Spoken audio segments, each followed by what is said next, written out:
Gallon Camps present Pat Novak for Hire. Cinderella lost a shoe and so she got a maid.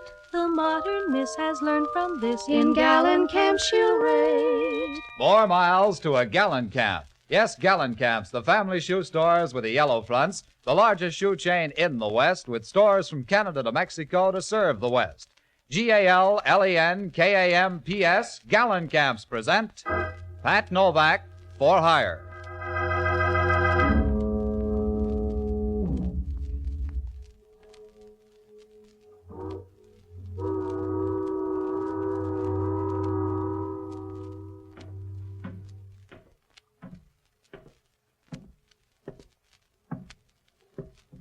Sure, I'm Pat Novak, for hire.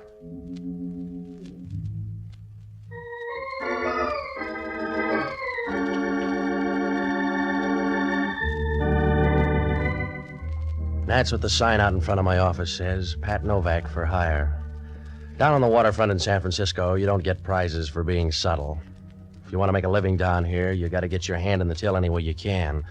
You rob Peter to pay Paul, and then you put it on the cuff. It's a happy life if you don't mind looking up at a headstone, because sooner or later you draw trouble a size too big. I found that out Tuesday night. It was about 11 o'clock when I came out of the office, and I started down the waterfront. It was raining, and the street was as deserted as a warm bottle of beer. As I got near the corner, an old man stepped out of the darkness and started across the street. It was a short trip because a car started up down the street, and the old man couldn't have made it with a pocket full of aces. Well, I started over to him. The car slowed down for a moment and then turned the corner and disappeared. As it passed under the streetlight, I caught a glimpse of the license plate in a dull, surprised way, the way you'd grab a feather out of an angel's wing. I bent over the old man and I rolled him on his back. He was breathing hard as I cushioned his head. Please help me. Can you please help me? Well, that's a big order, mister. I must talk to you. Well, if you got any good quotes, you better get them off your chest fast. My pocket. Inside my pocket. You please put your hand. In here? Yeah. Sure. 2 envelopes. What about them? One is money for you. You have the other one. So far. The other one, please keep sealed. And you will give it to John St. John. John St. John? Yeah. Well, where does he live? You don't understand. It's not... I want to tell you. You don't understand. Well, he was right on that one. I didn't understand a thing except he slipped out of my arms and stopped paying taxes. I dragged him over to the side and I went through his stuff. There was nothing there, no identification, just a card with an address on the other side of town. I opened the envelope and $300 tumbled into my breast pocket. The other one was sealed. There was no name on it, but up in the corner there was some kind of marking. It looked like 2 crosses spliced together. There wasn't anything I could do for him except pray, and I owe some back dues, so I went over to my office and called police headquarters. I told them where the old man was, and then I checked in the phone book. There was no John St. John listed. Well, so I looked up the only honest guy I know, an ex-doctor and a boozer by the name of Jocko Madigan. A good guy, but to him, a hangover is the price of being sober. I finally found him singing in a Mason Street bar. Dinky, dinky, Derbyshire, dinky, dinky, day. Jocko, I want to talk to you. Ah, Patsy, you're just in time for the counterpoint. I'm singing a song, a little sentimental thing from my childhood. It'll keep.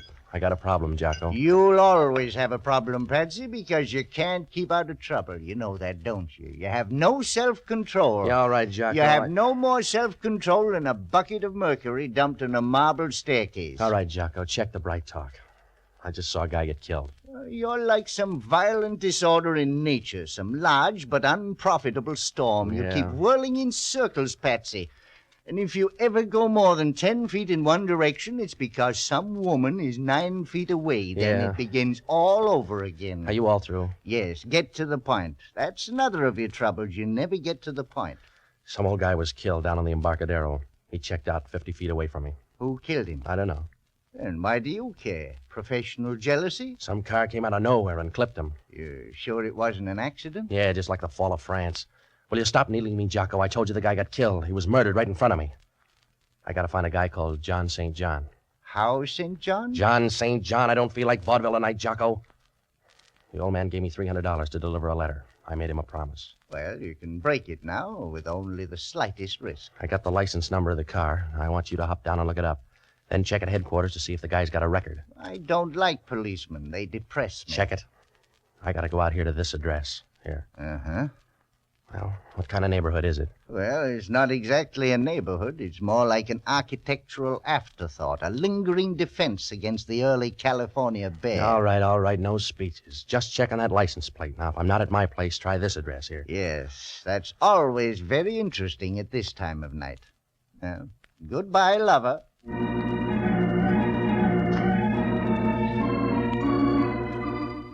Well, Jocko was right about the neighborhood. When I left him, I doubled by my place, and I left the envelope. I put it in another envelope and stashed it behind some books. Then I headed out to look up John St. John. It must have been about midnight when I got there, and it was the kind of a neighborhood where a for rent sign reads like a ransom note. I found the place, though. It was an old rooming house, a third-floor apartment. I knocked at the door, and when she opened it, I knew it was time to wire home for money. If they pick a Miss Blowtorch of 1946, she'll be right up there in the running. A tall, blonde blister with lots of Fahrenheit. She stood there leaning against the door, smiling and looking at you as if you had gold-plated muscles. Gave you a weak feeling where your dinner ought to be. And her voice came right out of the oven. Well, you're out kind of late. Yeah. I'm looking for a guy named John St. John. Oh? Won't you come into my cobweb? Sure. For a spider, you're nice and chubby. Well, a Spider-Man. My name's Lee Norton. You want to write it down? I'm Pat Novak, and I'm looking for a guy named John St. John. You seem to be running a temperature on the subject. I don't know a John St. John. Well, I found a dead man lugging around your address. Why? I don't know. Perhaps he admired me from afar. Like a sunset or something. No, he stopped admiring sunsets about 20 years ago. I see.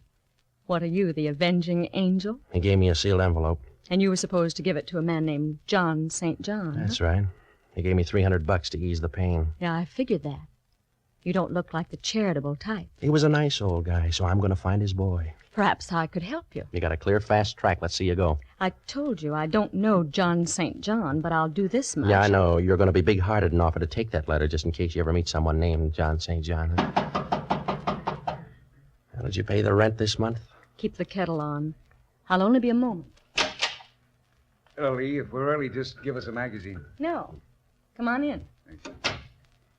Well, just enough for bridge. You're right. You're only gone a moment. Who are your friends? Don't sulk. Did they lock the manhole before they left home? His name's Novak. Yeah, that's a pretty name. Don't rhyme with anything, but it's pretty, huh, Joe? Yeah, it's all right. Let's have the letter, Novak. You got hold of a bad rumor, fella. The one I got's good. Let's have it. I don't want to strain your mind, Junior, but try to understand. I don't have a letter. Ask him again. Go on home, mister. You're not going to get anything out of me except a small tip. Now, if you're a good boy, I'll give you a nickel for your friend, too. All right, Joe. Now, hold him up. Yeah, just a minute. He's got a head of hair. Hold him up. All right, Mike. That's enough. Oh, that's enough. All right, baby. Don't look so sorry. You can't have everything.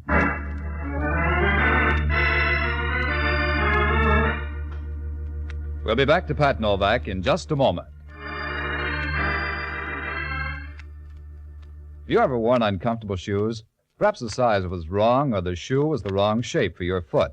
But no matter why, there's nothing more uncomfortable than shoes that don't fit. The more you're on your feet, the more you know it. Gallenkamp specialize in properly fitting shoes for the whole family, right from the toddler's first important step. And Gallenkamp's good shoes are built to give support to active feet. Listen to an authority on shoes. He's Mr. John F. Stahl, 64 years young, a retired postman with a hobby. You guessed it, he likes to walk. He says, I've been on my feet most of my life. Since 1935, when I retired as a letter carrier, I walked 10,000 miles. I just walked to San Francisco from Trinity Center, California. That was 410 miles. Walking is fun, but take it from me, you must have good shoes. That's why I stick to Gallenkamps.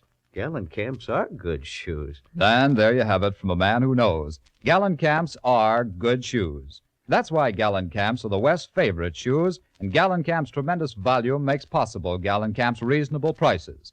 For style, for quality, for reasonable price, for good shoes for the entire family, visit the stores with the yellow fronts. Mr. Stahl walked 410 miles to shop at Gallenkamp's, but there's a store in your neighborhood. And now back to Pat Novak for Hire. You know, it's easy to sleep if you got the right friends. When those two gon-ups were through, I hit the floor and made Rip Van Winkle look like an insomnia victim. I didn't like the floor, but it was in better shape than my face. I don't know how long I was there, but it must have been a couple of hours. I rolled over once and tried to get up, but it was like trying to barbecue a cake of ice. There was a sick, sweet smell in the room. I tried to place it, but my nose was out on strike, so I went to sleep again. Next thing I knew, it sounded like New Year's Eve. Here you go, Patsy. Now, up on the couch. What's the matter? Nothing. If you're a kitchen stove, the room's full of gas. Oh, some of my playmates, I guess. Well, you weren't at the apartment, so I tried here. Yeah? What time is it? 2:00. Who got the quaint idea of the gas chamber? A girlfriend. It was love at first sight. Did she get the letter? I left it home. You're getting smart. Yeah, $300 worth. They lifted my dough. Well, you couldn't use it where you were going. I checked on that hit-and-run car. It's listed under the name of Sidney Bronson. Has he got a record? No. Well, everybody's a beginner. Well, let's go home. It'll be dull, but you'll get used to it. Wait till I wash my hands. Sure. Patsy, Yeah? what did your girlfriend look like? Was she the lively type? Yeah. Why? What's the matter? Because she's not anymore. Yeah. Those gunsels play rough. She's kind of pretty. What did she do besides send out vibrations? I don't know. But she knew all about John St. John. Yeah? She picked up a bait like a hungry bass. Also, look at that ring. How did you get around to that? The insignia on it. It's the same one that's on the envelope. Spliced crosses. Let's go home, Patsy. The police will be here. Yeah. Even Hellman will know she's dead. Come on, On your way out the door, Jocko, try it sideways because I think it's blocked. Hello, Novak. You look pale. It's my color scheme. What do you care, Hellman? None. She looks peaceful. Yeah. Be quiet or you'll wake her up. I'll tiptoe. She always cut her throat before she goes to sleep. Who is she, Novak? I don't know. It's awful cozy here for a bunch of perfect strangers. I don't know every dead girl in town, Hellman. You'll have to check. You can still write, can't you, Novak? Huh? That's all you'll need down at headquarters. Come on. Get out of the haze, Hellman. You don't know who's dead yet, but you're going to book somebody. Yeah. What are you doing up here, praising the joint? I came up to find a guy named John St. John. She doesn't look like a guy named John St. John. She was my lead. I came up here to smell out a rat. She had a half Nelson on me when two gunsels walked in. They came up to fix the gas meter, I think. You stay out of this. I'll make every effort. Now, if you're smart, you'll fingerprint this place, Hellman. Those boys were cute. They've been in somebody's jail. I'll handle my job. You stick to murder. It'll go a long way to pin this on me, Hellman. I can go a long way, Novak. Not with what you got to drag. We get a call in the middle of the night, come up here and find you standing over a dead girl. That's right. And you want me to sprinkle powder all over. Back up and take a better look, Novak. The view's fine, Hellman. And if you'll take a good look, you'll know why. You haven't got anything to give the DA except a slim lead and a fat hand. You're going to need help. Not on this one. You need help to find the street. Come on back to center, Hellman. Even with both hands, you couldn't... Yeah. Oh, forget it. So take the medicine like a good boy. I'm not going to walk out and let the two of you tour the town. I'm going to book one or both of you on a murder charge. All right. Book Jocko here, then. I love you in a generous mood. You got a string, then, Hellman. Somebody's got to find John St. John. Who's going to find Jocko? Stop worrying, I'll bail you out. You haven't got the right size heart, Novak. You'll let him die on the vine. Helm, sometimes you're guilty of unexpected wisdom. I know it's reflex action, but it's consoling anyway. I want you, Novak. I want you bad. I'll take this guy as a down payment, but I'm going to close out with you. Remember that. I will. All right. Come on, mister. Wait a minute. Patsy, you're not going to let him lug me off like this? What else can I do? The guy likes you.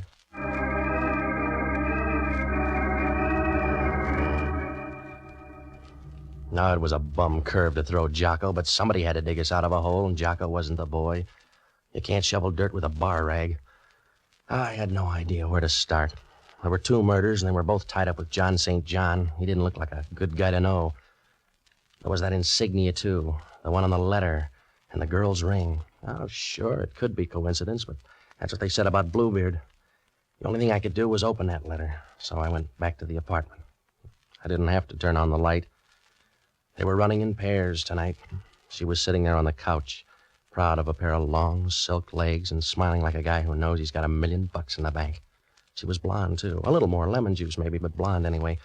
She was nice and comfortable, and I got the idea she'd just signed a lease. Good evening.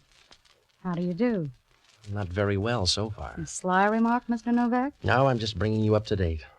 Your girlfriend's dead. Yes? Yeah. I just want to let you know the gas jet's out in the kitchen. Oh, don't shout. I'd like you better if you purred. I don't need your vote. Who's John St. John? I don't know John St. John. Is he worth breaking your heart over? There's a good guy down on the clink sweating out a murder rap for me, so I want John St. John. You've got nice friends. Who's Sidney Bronson? How does that fit into the picture? This started with a waterfront corpse. The leftovers belong to an old guy that was hit by a car. The car's registered in the name of Sidney Bronson. Mr. Novak, you seem so intense. It's a pity to waste it on random speculation. I told you. I got a friend in the jug. Loyalty's a nice trait. One of your nicest. Yeah. You're a pretty thing, Patsy. Well, don't get fooled by the rapper. I'll take a chance. Anybody ever brief you on trouble? You're hard to see that far away. Come on over into focus, Patsy. Yeah. You're pretty, Patsy. You look like you want to bill a sale. I'm the gentle kind, Novak. I'd just like to break your ribs. Go ahead. I can get a brace. Come here.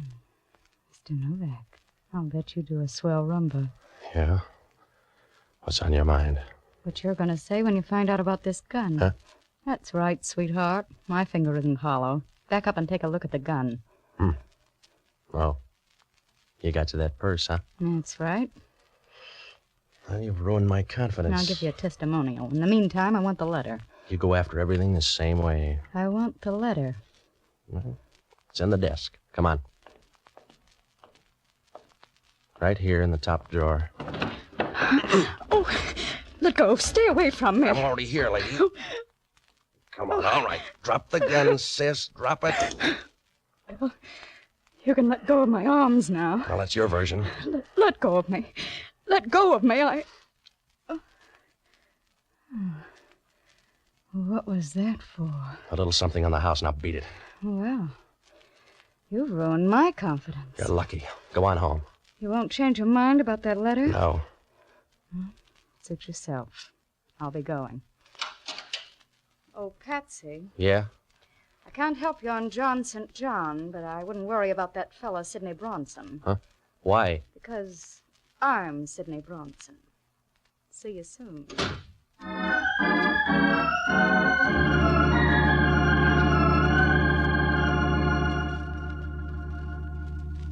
It began to look like a big, fat, well-fed double cross. I had to find out what was in that letter, so I made tracks for the bookcase. All I could do was browse because the letter was gone. Well, things didn't look rosy for me or Jocko. I was about to buy a file and bake a cake when the phone rang. Hello, Novak. Oh, Hellman.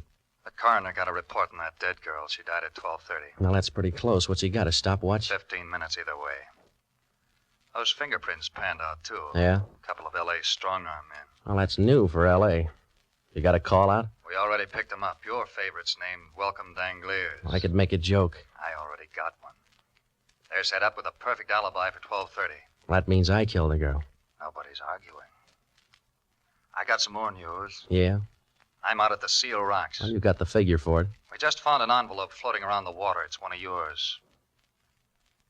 You better come on out. You found an envelope, so what? So the envelope turns out to be in some guy's pocket. Come on out.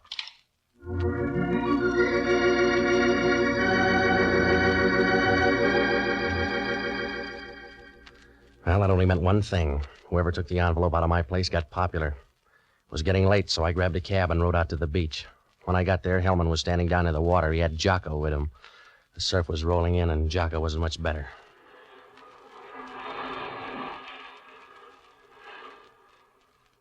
Hello, Patsy. Hello, Jocko. How's jail? Dry. Thanks for coming, Novak.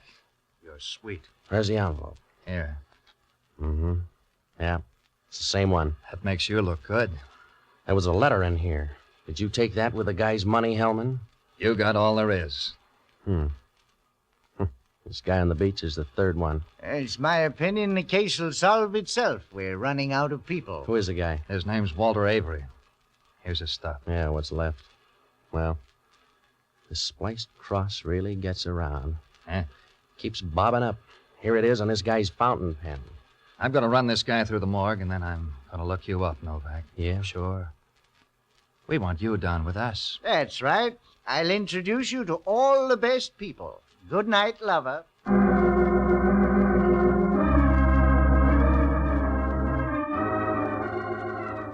It was close to 5, so I tagged by my place for some sleep. I tossed around like a fish on the living room rug. Hellman called about 9 to throw more dust in my eyes. He said one of the airlines had a passenger to Portland named Walter Avery. Just to make it tough, the guy made the 12 o'clock plane and got off at Portland. I had left field all to myself. I got dressed and I looked up Sidney Bronson's number. There was no answer, so I went over. The place was locked, and I looked up the janitor. He wasn't going to let me in, but it turned out that his wife had a birthday coming up. Well, I found something in the apartment. It was a card, and it said Bellcrest Sanitarium. And down in the corner, there was a guy's name. Dr. Emil Schoenig, psychiatrist. Vienna, without the walls. The Bellcrest Sanitarium was down on the peninsula, so I borrowed a car and headed down that way. Everything was fine until I got in the front door. They didn't even let me register.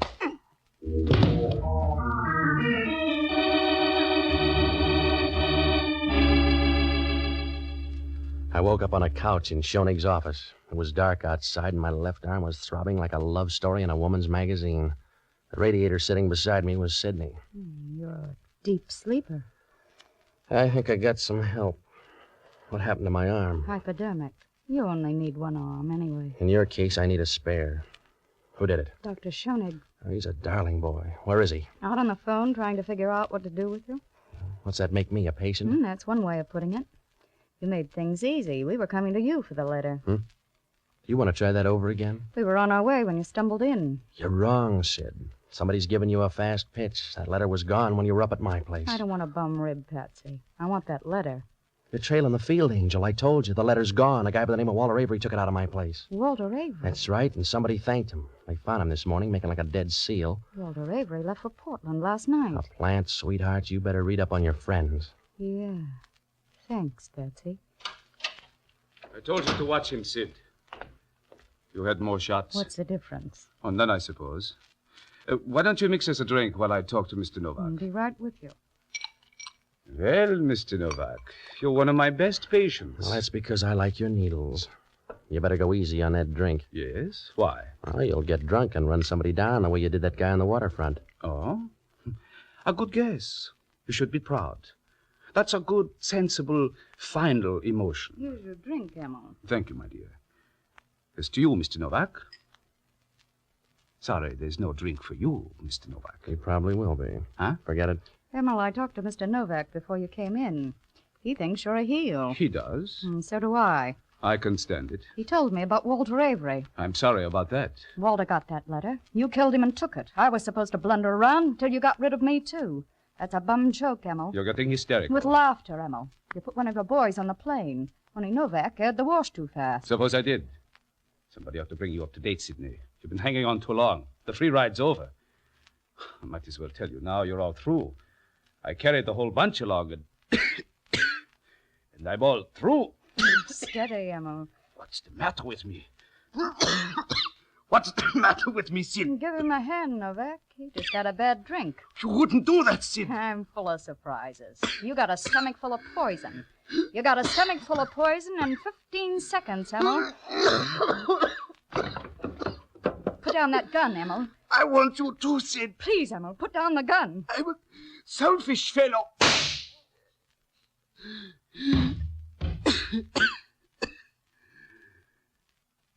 This happens kind of fast for you, fellow.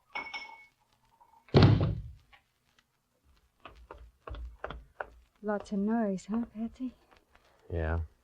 I'll get you a pillow. I'd rather have your lap. You get mercy, not love, baby. Yeah? Thanks for small favors. How do I look? Not so good. That was the 3-2 pitch. Yeah, I had it coming up. I'll tell you about John St. John. I know. There was no such guy. That's right. It was the name of the group. Those spliced crosses? Yes. You found out a little late, but it's always that way. That's the way I found out about you. Yeah? I had a funny little hunch about you and me. I found out a little late, but I know now, Patsy. Does that help?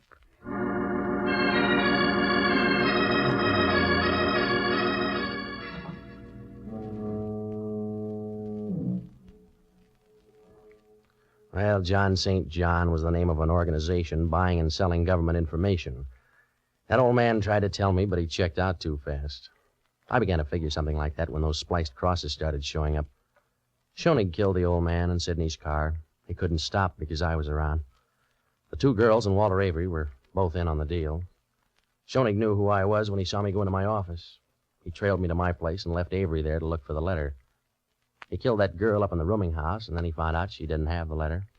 When Avery showed up, he took it away from him, threw him to the fish. He was trying to shake Sidney by sending her up to my place after he had the letter. The scheme went haywire when I showed up at the sanitarium. He was trying to work himself out of that one when the payoff came. John St. John? Well, right from the start, Jocko said he was either dead or in the state pen because anybody with a name like John St. John would have killed his parents as soon as he got old enough to find out about it.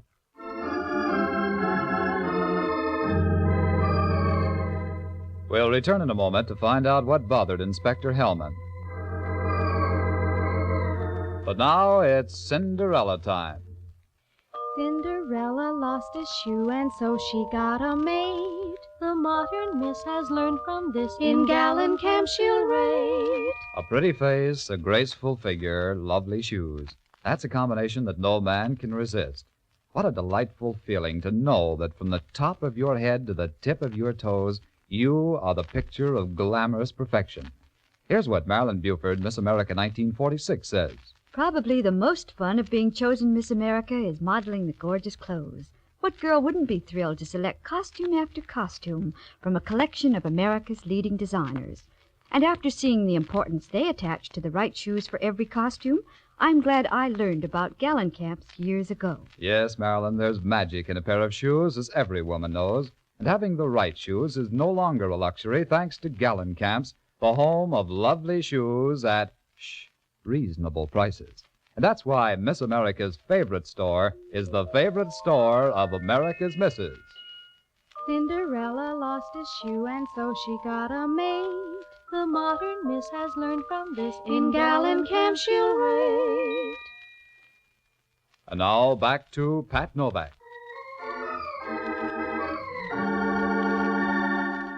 It worked out all right. They found the letter out at Schoenig's place, and there were some plans for jet planes and a few other trifles. Hellman asked only one question. How come Schoenig didn't kill me before I could talk to the girl? It's always that way with a guy who commits murder. Either he goes too far or he doesn't go far enough.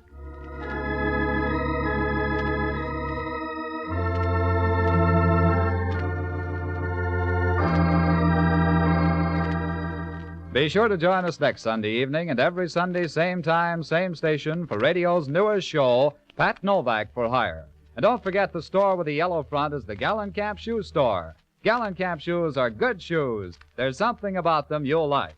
Franklin Evans speaking. This is ABC, the American Broadcasting Company.